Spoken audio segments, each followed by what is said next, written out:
Hi, this is how to install the Stream Deck plugin for Zoom. Before you get started, make sure that the global shortcuts are enabled for mute and unmute my audio, start stop video, and start stop screen sharing. These are disabled by default, so you will need to enable them before continuing. Then download the plugin file, double click, make sure that you want to install this, and then it'll appear here.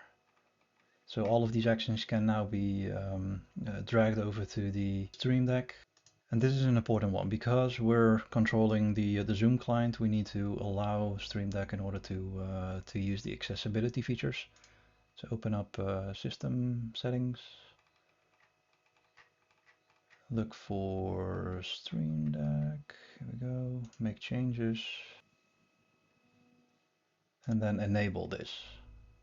And then once you've done that, you can close this one and come back to your actions. So drag and drop these, mute toggle, video toggle, share toggle, focus, and then leave meeting.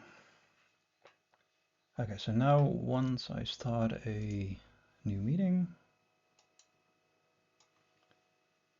you will see that the Stream Deck actions actually synchronize with the actual status. So if I start the video, you'll see the video coming up, stop the video, stop mute, and I can do the exact same thing via the Stream Deck itself. So if I push the button on the Stream Deck, it will go over to the Zoom client, start stop video.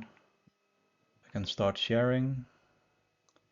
It'll ask me what do I want to share, but let's drop it for now.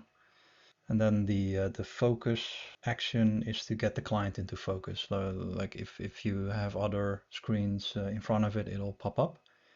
And then the end leave meeting action will end the meeting if you're a host, or just leave it if you're not a host. There we go. That's all to it.